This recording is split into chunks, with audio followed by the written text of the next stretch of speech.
Good morning, Wrestling Inc. Welcome back to the Wrestling Inc. Daily. It is me, your managing editor of WrestlingInc.com, Nick Hausman. I am joined here, as I am every Wednesday, to have some fun, to talk the news of the past 24 hours. It's our friend Brian Wohl. Brian, welcome back to the Wrestling Inc. Daily. Good to be here. I'm beating the heat here in LA. We're in the middle of a heat wave. Oh, yeah? Oh, man, that sucks. Yeah, it's like 90 degrees yesterday. It's going to be another 90 today. And thank goodness I'm not in the valley. Oh, and it is hot in the desert. Man, making your bacon and eggs on the sidewalk for breakfast. Oh, you betcha. Yeah. So I'm trying to stay cool. I got some iced coffee in the mug today. Feeling good. Okay, awesome. Well, I'm glad you're staying cool. I did not know about the heat wave out in California right now. So sending our best to everybody who's sweating it out there at the moment. It's beautiful here in Chicago. I have nothing to complain about. Honestly, I'm sorry. I don't want to rub it in your face. It's just wonderful. I'm going to go. I'll take it.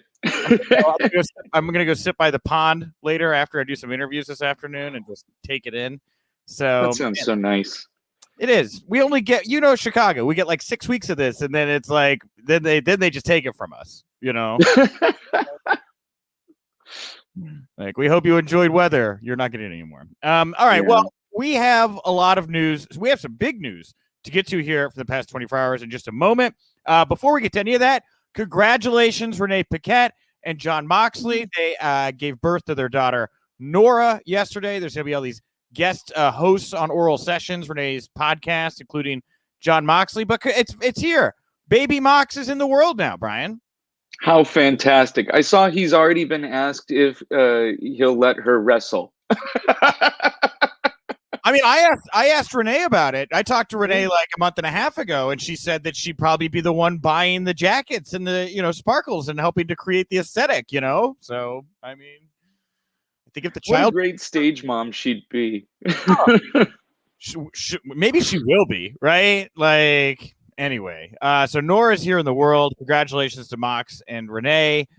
Also, later on in this show, if you're listening to us in audio form, you know the deal. After the news block, you're going to get to hear the latest conversation of the day, the latest exclusive audio. Today, you're going to hear from Ring of Honor's Quinn McKay. She's the newsbreaker over there, recently made her in-ring debut. Kind of a deep look at how Ring of Honor is abandoning the term Women of Honor. Did you know that? Women of Honor is no more, Brian. No, I did not know that.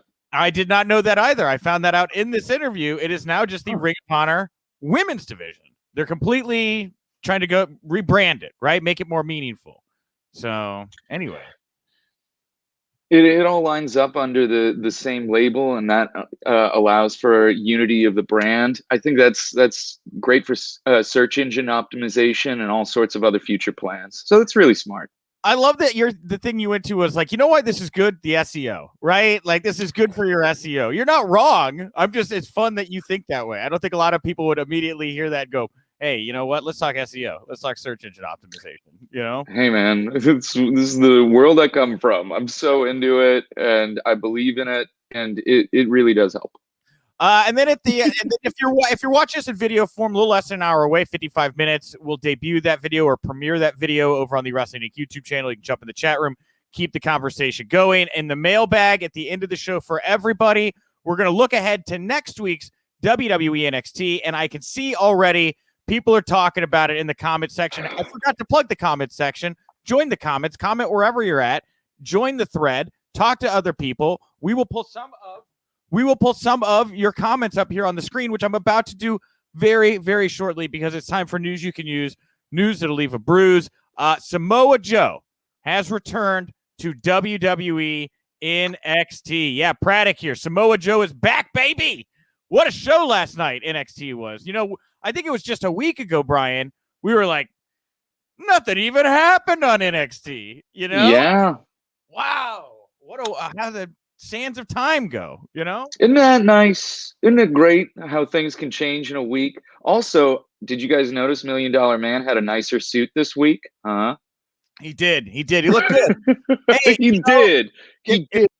If you're gonna take an ass kicking, take it looking good, right? Yes. And it's not on the run sheet because it's not new. It's just a good. But that was a really good segment when LA Knight laid out Ted DiBiase. I enjoyed that quite a bit.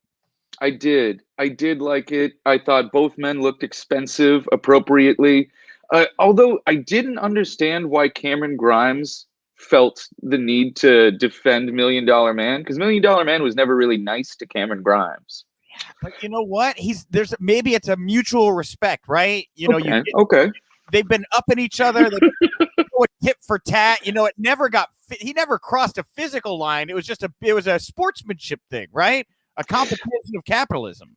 I guess it just made me start to wonder, like, when WWE books baby faces, we start to lose the logic of them a little bit, and Cameron is definitely in solid babyface territory now. Oh man, I love it, man. That crowd was way into this, right? And I kind of wondered where they go with LA Knight as the $1 million champion. It didn't quite fit for me, but you know what? Walked into this with an open mind.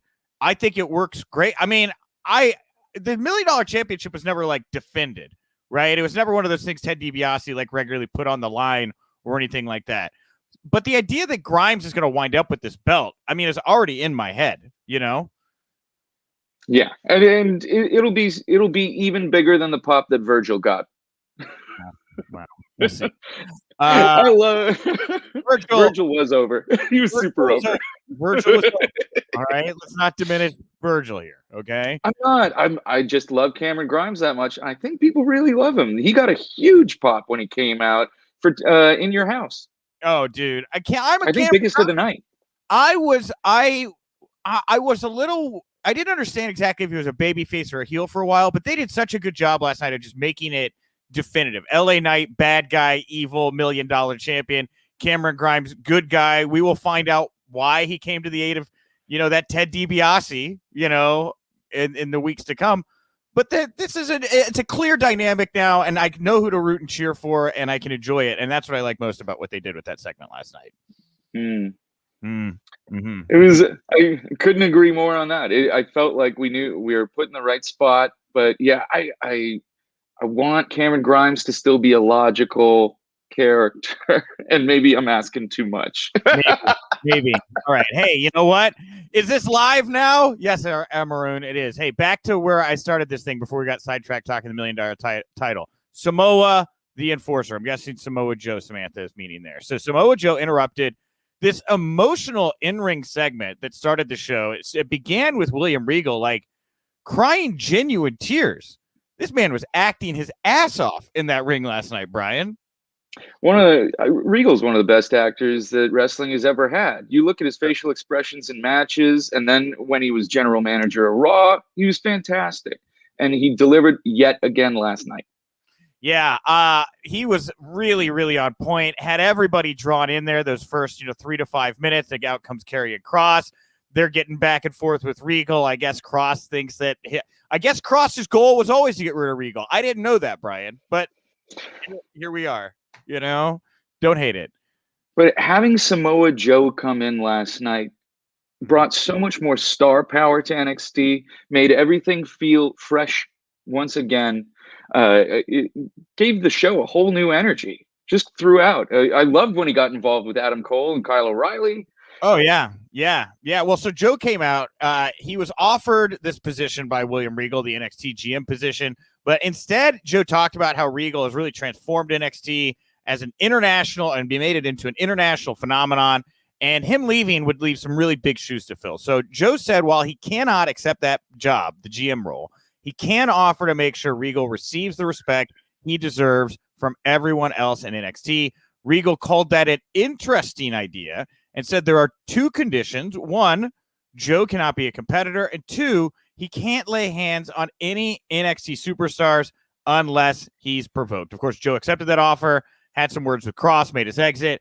They shook hands. And then, of course, like you mentioned, he got physical backstage later with Adam Cole. And there were just a lot of shots of him and Regal just in hallways, leaving the arena. They look really good as a tandem. Like, I really dig this dynamic, right?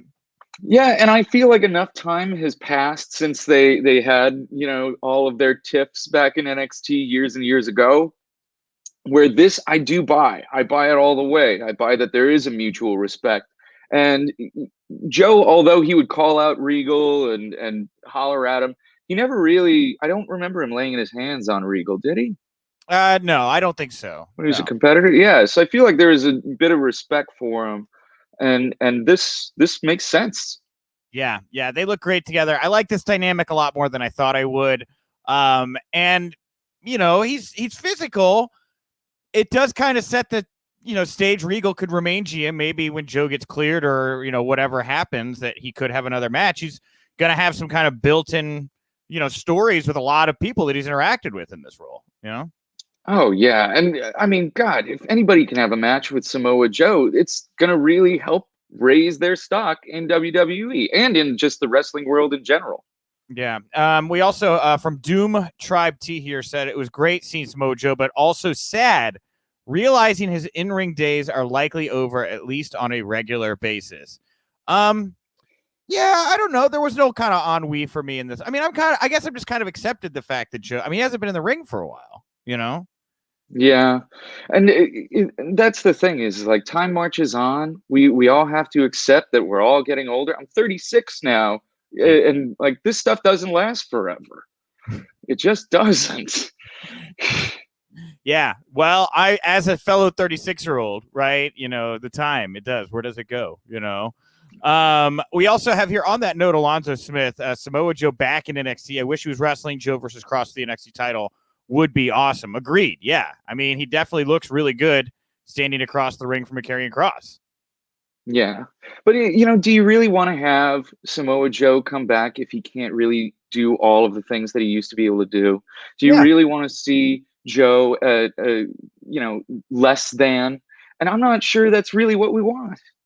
Yeah, well, again, we'll see. Like when he takes his first match back, we could see where he goes. Like Christian, Phil here saying if Christian can come back, so could Joe. Time heals wounds. Yeah, so we'll see. Maybe. Well, on the note of William Regal, he also announced during the pull apart between Cole and O'Reilly backstage that at the NXT Great American Bash, these two will have a straight up wrestling match. So de-escalating from unsanctioned violence down to. This reminds me a lot of what they did with Edge and Randy Orton. Like, it's almost the same thing, isn't it? Yeah, it's exactly the same thing, but hopefully they won't bill it as the greatest match ever. I mean, it's going to be the Great American Bash. I do find the use of the word "great" in both of these situations to be kind of ironic. But this, I'm kind of surprised they're going back to it. I mean, you had O'Reilly out there with Kushida, and I know they're going to have a match next week on the road to another bout with him and Cole. But we had just seen them kind of work together during that 5-man match. Like, I got the vibe that these guys were definitely going to be moving apart. I wonder why they're going back to doing O'Reilly Cole one more time. It is an odd choice. I feel like Roderick Strong has a great opportunity to come back during this match, where everything is a straight up wrestling match and we're presenting everything as clean and honest. So let's see Roderick Strong come back here. Well, Roderick is like, he's left NXT, like handed in his paperwork. Like, I think that the next time we see Roddy will probably be on SmackDown, I would think. I don't know if the SmackDown seems to be the workhorse show. That's why I say that, Yeah, it's very likely. But I mean, there's got to be some sort of reason that these guys are coming back together. And I feel like Roderick Strong, to me, that's what I'm thinking. But I don't know. I don't know either. I don't know why they're going back to this. I was like really kind of confused. I was like, what? I mean, look, last night's show was really, really good. This is nitpicky. I just didn't understand. I mean, we'll find out. There'll be more story told. I just thought I was not expecting more from O'Reilly and Cole. We also found out on the show last night, the Diamond Mine, they're going to premiere on next week's show. No word on what WWE has planned for them, but a new MMA themed vignette aired, said they're going to be opening next week. We're going to talk more in the mailbag about everything that's coming up next week. They got a loaded card for next week. But overall here, I thought NXT last night, one of the best episodes they've done in a long, long time. And Samantha QT says, I think ratings are going to be high for this week's NXT. I hope. There was a lot of buzz, and they did it immediately. Like, I looked at my phone right at 7 o'clock when the show started, and all I was seeing was a flood of Regal Samoa Joe stuff. And so right? You tune in, right? You see your whole timeline's filled with it, right? Yeah. When Samoa Joe comes on TV, I'm going to watch. Right. Exactly. I hope you're right, Samantha. I hope that they do and it's not just last night's, like next week's episode. Again, we'll get to the loaded lineup, but coming off this momentum, is there more interest because of everything they did this week? Could this be a turning point for them? I would hope. You know, I would like to think so, and I like the idea of seeing Kushida in some new feuds. I love watching Kushida wrestle, and I love the women's tag division right now. The women's tag division is super strong in NXT. Yeah, very, very, very strong. I mean, there's a lot to like over there right now. And the last kind of takeaway I'll say about NXT is having the fans back and stuff. Being able to make more noise and interact with the wrestlers and give their the whole LA night was really working the fans during the segment with Ted DiBiase. Leading up to the point where he knocked him out of nowhere. The energy is there. And now that the energy is there and they're getting back to things, you do start to kind of wonder, what have they been holding back on? And Joe kind of seemed a little out of left field, but there is other stuff that we're going to be talking about here later that they're going to be doing next week, where they've been setting, the stage for it for a while now. And they're finally pulling the trigger on some of this stuff. Oh, yeah. I mean, I was happy to see Breezango back on TV. I love Breezango. Wasn't that great? How also, by the way, when did Tyler Breeze become the old dog walking around NXT, man? Like, that happened in a blink. You talk about being 36 blink of an eye, but man, that happened overnight. That was fun. Yeah. But when you look at the sum of all the things that have happened in his career, he has Jushin Thunder Liger's one NXT match. How great is that, dude? There's a lot left for Tyler Breeze. I'm happy he's on TV. I hope he's happy. I'm sure he's got that main event contract, working NXT hours. So good for you, Tyler Breeze. But I would just personally like to see Tyler Breeze do more. Very talented. Yeah. All right. So soon after Piper Niven made her debut on Raw this past Monday night, social media was flooded with messages from fans criticizing the former NXT UK superstar for being overweight. Several superstars have since come to defend Niven on Twitter, with Mia Yim writing, "The body shaming is disgusting. Y'all bold behind the scenes. It costs nothing to be kind." That was retweeted by Charlotte Flair, who appears to agree. North American champion Bronson Reed said he could relate to Niven due to his own experience dealing with body shaming, writing, "This happens to me every time I'm on screen. Don't worry about the haters. They can stay hating. We keep shining." Nash Carter, one half of the NXT Tag Team Champions, MSK, said body shamers could never put a dude through a wall like Bronson Reed. I love pro wrestling tackling these big social justice issues. Look, obviously, don't be an asshole, right? Right? Is it that hard? I don't understand where this body shaming in wrestling comes from when we have, a tremendous history of big guys and big girls for years and years and years. Bam Bam Bigelow is one of the greatest athletes in wrestling. I love Bam Bam Bigelow, and he always was a bigger guy.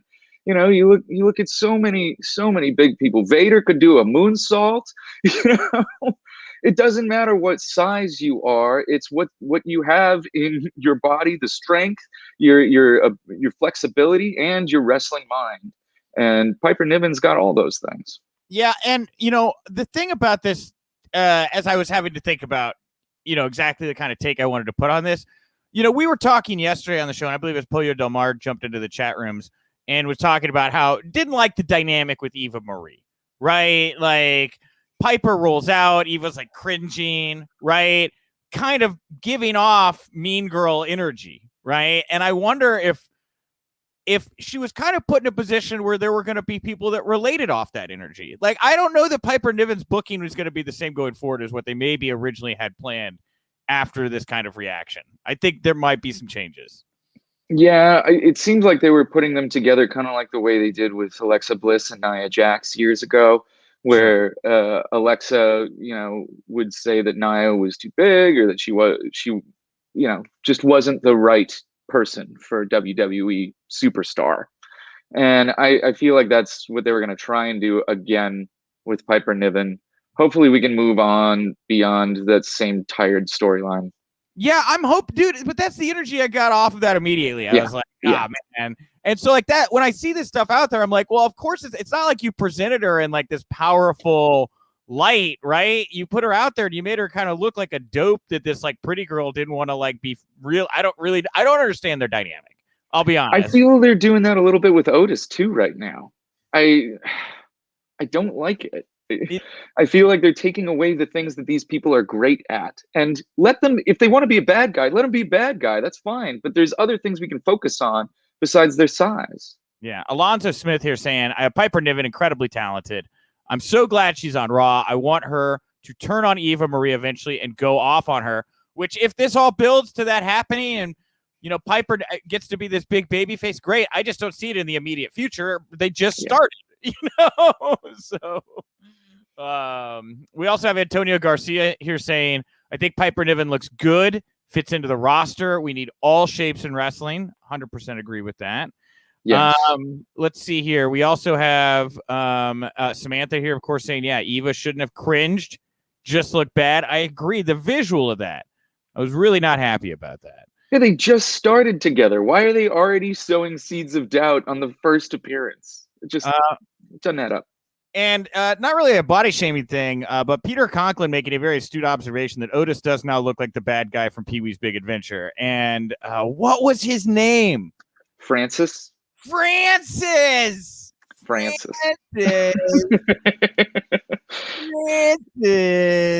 Yeah, and to me, that does a disservice to what Otis is able to do in the ring. Yeah, but like it does give us a reaction, so that's something. But I don't know. I feel like Otis is capable of so much more. Yeah, I agree. Peter's now saying he can't unsee it. I agree. I can't unsee it now. And now I want to watch Pee-wee's Big Adventure. What a great They're going to give him that trick gum so that he has like the goo coming out of his mouth again, that black goo. He'll look like Skinner. He's going to go to the Alamo, right? Chasing down. Maybe Paul Rubin's actually involved. Whatever. Anyway. We also have, let's see here, Antonio Garcia. I think if Eva is going to be a heel, that's how she's building heat. However, I don't think they should make Piper seem naive. Yeah, I think it's the story. Because like the examples we've already listed, it's like we've been here, we've done that, right? Pretty girl exploits this other girl that she doesn't think is as popular or pretty as her, and nobody ever really likes it. Well-worn territory. We can do something different. Yeah. All right. Good news here. PW Insider reporting George Carroll Jr., who has held roles with Ring of Honor and MLW, now on the NXT writing team. He was at Tuesday's NXT tapings. His LinkedIn page also showed that he's worked as MLW Senior Talent Coordinator from March 2019 until now. John D'Amico, who was originally released along with budget cuts in September 2020, has been brought back to resume his role as Director of Production and Management. WWE is hiring new employees, bringing back others as they plan to return to touring next month. We noted earlier this week how Vice President of Live Events and Production, or Vice President of Live Event Production, Scott Smoot, also announced his return via LinkedIn. Great last name, Smoot. But it's a fun name to say, right? Yeah, I mean, it's one of my favorite football names, Fred Smoot. Great football player. Maybe Scott Smoot and Fred Smoot are related. The Smoots. Smoots. I can't say it. They're great. Yeah, it is great to see WWE hiring people back again, and you're noticing everybody's updating their LinkedIn and deleting their old tweets because you want to get a job. Yeah. The business is just. I mean, we did just see, unfortunately, a lot of like turnover, but we are starting at the same time to see more hirings. Their model is just changing, right? The way they've been doing business for the last 18 months has really kind of been in the bubble of digital social stuff. There's a whole other thing that's going to be happening now with the live events and production. So, it is unfortunate to see people leave, but it is good to see others come in and find work again, And we touched on this a little bit talking about Breezango. We're going to see performers that are tremendous live performers that haven't really gotten the chance to shine in the COVID era completely break out during this time with live audiences once again. Yeah, and I just want to put over George, by the way, who is a great guy. I know I've met him over the years. Definitely worked with him when he was with MLW. Just a really good man. So congratulations, George. I'm really glad that you got this job. All right, lastly here, some AEW news. Now, before I get to this one, which is like an innocuous thing, you had some AEW news that I left off the run sheet here. What is it from AEW you want to talk about, Brian? Yeah, so earlier this morning, Tony Khan appeared on WFAN 660 to announce that AEW is making their New York City debut on Wednesday, September 22nd, for a live Dynamite in the Arthur Ashe Stadium in Queens, New York. They got a capacity of just under 24,000. It looks amazing. That's where they have like all the big tennis tournaments in New York. It's going to be one heck of a show. New York City on September 22nd. Dynamite. Wow, 24,000 people for a Dynamite in New York City? That is I did not know that. You didn't tell me that before. I didn't know the arena. Wow. That's crazy. Yeah, this is huge. It's going to definitely feel like to me when WCW played the Georgia Dome. Yeah. Wow. Maybe they'll get Bill there, right? Right? What's Goldberg doing, you know? That's what I feel. And now I don't have this off the top of my head right now. When is All Out? All Out is August 6th, I think. Or no, wait, no. So we got like a month. This will be like a couple weeks after. This isn't like the show coming off of All Out. All Out 2021 is going to be held on September 5th, not August 5th, September 5th. So this will be 2 weeks after. Okay. Yeah. So this will be probably their big like season premiere probably for Dynamite, I would assume. Because usually season premieres for television are late September, early October. So they're going to be looking to make a splash on this one. Dude, the pro wrestling business is just about to go on a tear, right? Like, I was surprised to hear AEW was doing better ticket sales-wise than WWE, just because WWE is like Barnum and Bailey, right? Like, and that's surprising to me. Man, there is a big price difference, though. Is AEW way cheaper? It is cheaper. Yeah. Yeah. Okay. Well, I think their cheapest tickets are like $25 to $30, whereas WWE's cheapest tickets are like $50-$60. Oh, right damn! Wow. All right. Well, SummerSlam's expensive right now. Right now, the cheapest SummerSlam ticket I could find is $300 a piece. What the hell? Yeah, wow. It is so hard. Hopefully, they release more later this week because I would like to go, but I can't shell out $300 a ticket. Man, damn, that's a lot. Well, but the thing is, so it's like twofold. Like everybody's been obviously inside for like 18 months and can't wait to go out and like do things. But a lot of people like were able to save money during this time. Like since they weren't doing things, there is some more discretionary income they've got in their accounts. I mean, like this could be a very healthy Q3, Q4 for Tony Khan and AEW, right? Oh, man. Yeah. I feel like everybody's in line for big paydays. Dude, good stuff. It's going to be great, man. I'm going to be out there doing things again, man. Well, while we're talking about AEW and Tony Khan and all the money that they're about to make, of course, Forbes did a whole article just about Tony Khan and AEW's success the other day. And in it, or it was yesterday, in it, there was a bunch of photos of Tony in the ring with various wrestlers. And one of them was Paul White, not dressed in a suit, dressed in ring gear. First time we've seen what his post WWE ring gear looks like, and it's pretty much like the old ring gear, only like he's got like these silver points that come down on the shoulders. And I think it said PW on it too. I thought I saw his initials in there. Okay, but new ring gear, man. This did unusually big traffic. It's always so funny. Like I like to point out on the show news items that do better than you would think. Paul White's new gear, top 3 item on Wrestling Inc. yesterday. And that's with all the Smojo stuff too. Hey man, I clicked on it. I want to see what he looks like.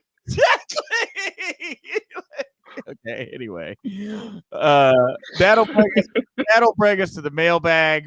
Thank you for everybody who's been watching the show live, the news discussion with me and Brian. We got a little bit more to go here. Of course, thank you to Quinn McKay, you just heard if you're on the audio feed. And you can see here in half an hour over on Wrestling Inc.'s YouTube channel when it premieres in just half an hour. So go check that out. Join the chat room.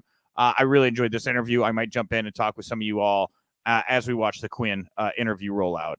All right. Today's Wrestling Inc. Daily poll question is about next week's NXT. So I'm going to pull up the more detailed preview so we can see this. I'm going to read off here, Brian. So we had a great NXT this week. We spent half the show already talking about NXT. They have so glad we haven't been able to do that forever. Dude. Like Wednesdays were supposed to be fun like this, Brian. Like where things happen, we get to talk about them. So this week's show was great. Next week's show has a loaded lineup. William Regal has announced O'Reilly, Cole 2 for the Bash. Regal also announced that they're each going to pick their opponents. So O'Reilly's going to wrestle Kushida this coming week, or this coming Tuesday. Kushida retained over Trey Baxter, by the way, a.k.a. Christian Blake, from the independent scene, randomly thrown into the show last night, allowed to go out there and wrestle Kushida. What a great debut. Huge fan. Huge fan. That was such a great match, and I loved how they built him. I loved how they talked about him. He felt like a big deal. So then O'Reilly entered the ring to challenge Kushida to a match on next week's show. Kushida accepted, and WWE has confirmed that O'Reilly and Kushida and a non-title bout is going to be next week. So this is like, I guess we can kind of have a fluid talk here if we get the votes and all the comments and things. But this is even further why the Cole O'Reilly stuff was so weird to me.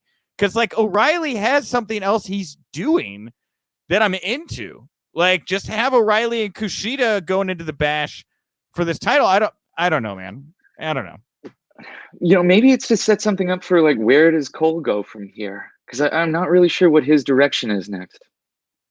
Well, Cole is going to be in action next Tuesday. No word yet on who he's going to choose to wrestle.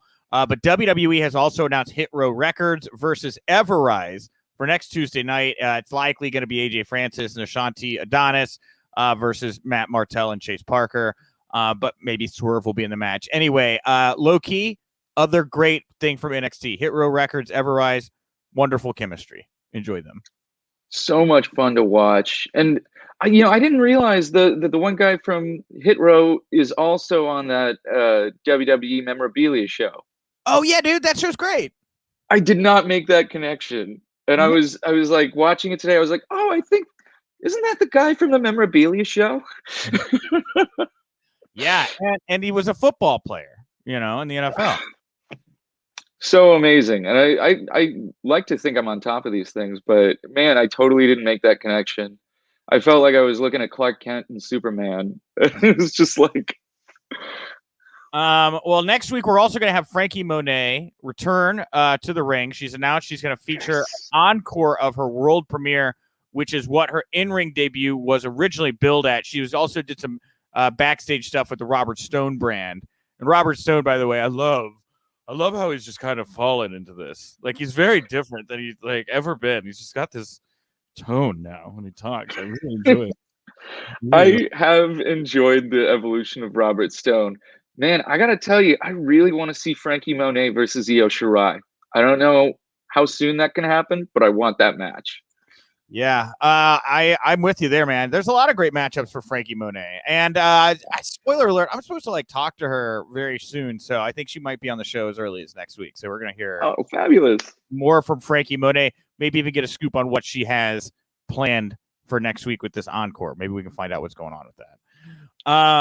And let's see here. Finally, the Diamond Mine, they're going to premiere next week as well. Still no word on that. But, man, Kushida O'Reilly, Adam Cole in action, Frankie Monet follow-up, Diamond Mine debuting, Hit Row and Everrise. And, of course, now you've got Samoa Joe side-by-side with William Regal running NXT. That's a pretty loaded show, man. Yeah, I'm very excited. I feel like Diamond Mine, I wonder if it's going to be Raw Underground with just fancier furniture or what? Maybe. I don't know, but they're going to be like an MMA stable. I think they're going to be like Filthy Tom Lawler's bunch over in MLW is my guess. Ooh, that's a cool idea. I didn't even think about that. I just was thinking about furniture. Oh, well, see, that's the difference between you and I. I'm thinking about Filthy Tom Lawler. You're thinking about furniture. So I put up the poll, got over a little 100 votes here. 66, so 2 and 3 people are most excited about Joe and William Regal. 19.8 O'Reilly Kushida, 12.6 Diamond Mine. Looks like one person chose other write-in, and then we had no actual write-ins for it, so we don't know what you were writing in. But by and large, 2 to 3, man. The thing most people are excited about for next week is Samoa Joe and William Regal, 2 authority figures. That is very different. They are 2 of the best on-camera performers that wrestling has ever had. These guys can turn, everything into gold. I want to see them. It's going to be great. Yes. Let's see here. Also, let's see. We have some write-ins here. We have Daniel Price. I missed the actual Great American Bash, not the watered-down WWE versions, they're not coming back, man. Like, you think WCW is going to come back? It's not coming back. Yeah. And also, what's watered down about it? I have been rewatching Great American Bashes because I enjoy them, but are the new ones not patriotic enough? Yeah, I guess you're right. They need, flyovers and fireworks. I guess. We also have, let's see, Noob and Co. I saw Asuka's tweet a few days ago. It's Photoshop pic of her, Kari Sane, Io Shirai. I see Kari Sane retweet and Io Shirai retweet. Is that a hint for a faction? No, I think that's just Asuka, probably just like Daniel Price says here, probably just goofing around, just having some fun. Yeah, and who didn't love a good goof? It's great. Praddock here, left field. Hey Nick, do you heard anything regarding about Money in the Bank ladder match or Money in the Bank pay-per-view this year? All I know is that it's going to take place 2 days after the July 16th return on SmackDown in front of fans. John Cena could be there. Edge is I think advertised to be there. Maybe Brock Lesnar is there.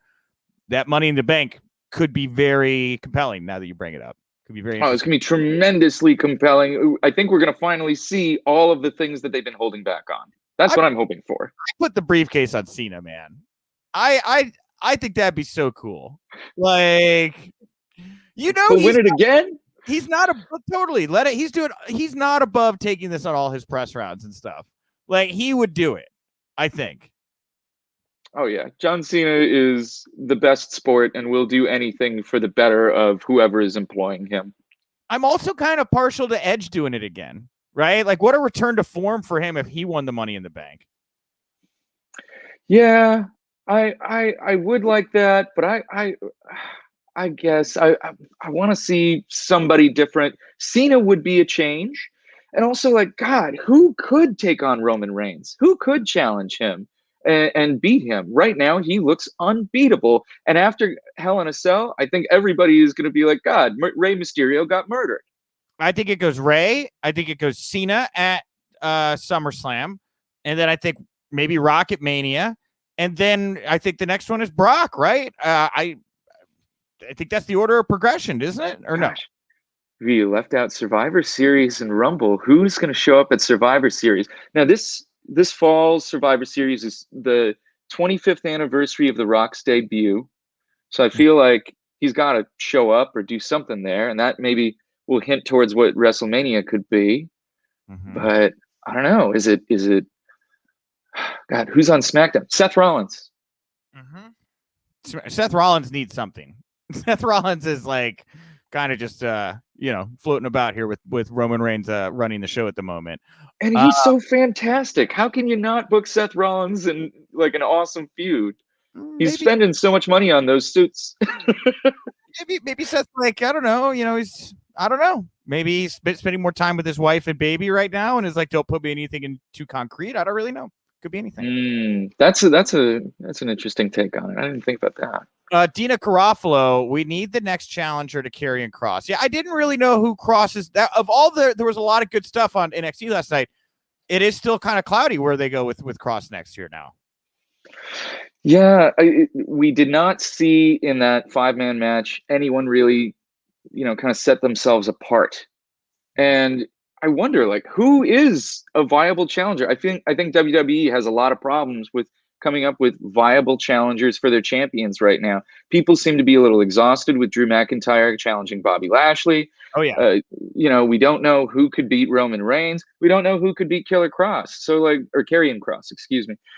So what do we do here? Yeah, I mean, it is because, LA Knight and Grimes are both very good, but they're involved in something. We just saw him lay waste to everybody. Samoa Joe, would make sense, but because the story is likely not going to be in Kross's crosshairs next. We've seen Finn Balor. I don't really want to go back to Balor Kross. How about Balor win the Money in the Bank briefcase? That'd be a fun one. Balor winning the briefcase would be interesting. Doesn't quite give me the pop. Like I saw, who was it here? Mr. Mark Q said Money in the Bank should be to build new young talent, which I think is a good case to be made too, right? Like why why not make somebody? I mean, if you want to watch young talent being put over, WWE isn't really the place for that right now. I think, I Pete Dunne, because he didn't take the pinfall, right? In the 5-way, or he didn't tap out, right, or whatever, pass out. Yeah. I think Pete Dunne cross unexplored kind of area. We haven't seen them too much together. Definitely haven't had that singles kind of run together. I think Pete Dunne might be the one they go with next for Cross's opponent. I'd like that. I love seeing Pete Dunne wrestle. I love anyone that works on fingers and like breaks fingers. I think that's so fascinating, and it makes me cringe every time. All right. And lastly here, as we talk about, I guess, more Money in the Bank stuff, which Braddock, congratulations. You got a conversation going here at the end. Randy, Sam, Bray for Money in the Bank, Nick, and Brian will be interesting. Yeah, Bray Wyatt. I think that July 16th SmackDown, I wouldn't be surprised to see Bray Wyatt return on that show. Man, that'd be a lot of fun. I like Bray, and although his character has hit a wall recently, this guy's one of the most creative guys in the company. He's going to figure something out. And Peter Conklin here, Keith Lee coming back. Wouldn't that be great? And when I was reading this originally, before I realized he was talking about you, Brian, I was like, Daniel Bryan. I thought he was making an allusion maybe to Daniel Bryan. So there's a lot of, the bands get back together, man. It's Blues Brothers style, right? Hitting the road, have an actual Belushi and Otis wearing the black, right, hat and everything. Oh, how fun would that be? I want to see that photo shoot of Chad Gable and Otis as the Blues Brothers. Dude, Chad Gable would not be a terrible. I mean, he doesn't have the size of Dan Aykroyd, but not, it'd be fun. I'd watch it. All right. Okay, we're wrapping it there for today. I want to thank Brian for a wonderful conversation. I want to thank you all for the wonderful conversation. We love the chat room. Love bringing you guys on the show. I hope you come back tomorrow. It'll be me, Paul Pratt, a.k.a. Pollo Del Mar, talking all the news of the 24 hours. So whatever happens tonight or in the morning, you'll get that here tomorrow. Also tomorrow on the show, you're going to get part 2 of my interview with Barry Horowitz. We started off the week with part 1. It was a fiery interview. Yes, it was. You saw the Barry Horowitz interview, I take it there. Oh, I did. Wow, yeah. Nick, you got a lot on that one. Yeah. Sometimes you just got to pull the string, right? And boy, I guess, hey Barry, what do you think of the WWE Hall of Fame? I guess that's the string. Yeah, if you guys have not watched the Barry Horowitz interview, you got to watch this interview. Barry Horowitz talks and Nick listens. Yes, I do my best to just lay out and let Barry speak his piece. And so if you liked part 1, you're going to love part 2 because we're really just getting going, Brian. Wow. Yeah. The thing about the Barry interview, because Barry was very nice, I thank him for his time, but the anger in his voice when he talks about being disrespected by Matt Bloom is like palpable. Like you can feel that in this interview, Oh, yeah. And I've never heard anybody say anything bad about Matt Bloom. Yeah. So. Oh my God! Like, what could have been said? Like, Matt Bloom always seems like such a nice guy, and everybody says nice things about him. But boy, yeah, Barry has some feelings, and they were hurt. And it was also so wild to see an angry Barry Horowitz, because I've always seen him as this beacon of positivity, patting himself on the back, and he's always just such a good soldier. And it was just like, oh my God, Barry is a heel? I don't know. It was just like, dude, that's the thing is like, and before I prep it, I'm like, all right, and just so you know, before we throw on the Barry Horowitz interview, there's going to be some profanity, right? And like, it's a little jarring when you have to like preface like, hey, and here's Barry Horowitz. He's going to drop some F-bombs, So he looks good though. I love that he was wearing the sleeveless shirt, just showing the guns, letting everybody know he's still in shape, ready to go. Oh man, Dino here. Things got real tense-eyed during that interview. Oh my God, I couldn't believe he brought that up too. Wow. Yeah, buried his gimmicks. Oh my God. That was rough. Barry Horowitz over here burying people. I'm gonna start spelling it Barry when I talk about how somebody got buried. I mean, I felt like that interview really showed like that the fire burns brightly in a lot of these folks' hearts, and we don't always get to see that fire. And boy, we saw it in that interview. So, yeah, tomorrow come back, part 2. We're gonna do that, and then Friday we're gonna do part 2 of Nikita Koloff as well that Drew did, which was not as fiery, but also very good. If you like Wrestling Inc., the Wrestling Inc. Daily, support WrestlingInc.com. We're on all your favorite social media channels, and of course, the Wrestling Inc. podcast goes live after all the major shows throughout the week and pay-per-views, including this Sunday after Hell in a Cell. You can subscribe to that over on your favorite podcast platform as well. Brian, what do you want to plug, promote, put over here to wrap up the show today? Oh man, tomorrow I got a new episode of my podcast, My Favorite Friendship, coming out tomorrow. We're going to be covering the friendship of Rosie O'Donnell and Madonna. The two bonded on the set of A League of Their Own through mutual grief over the both of them losing their mothers at a very early age to breast cancer. Wow. And didn't Madonna become like a regular on Rosie's talk show for a while there too after that, or no? They're best friends. They're best friends. And they stayed together. They've been friends for 30 years. And just actually the other month, they were out here on the beach in LA for their daughter's birthday, just having fun, hanging out.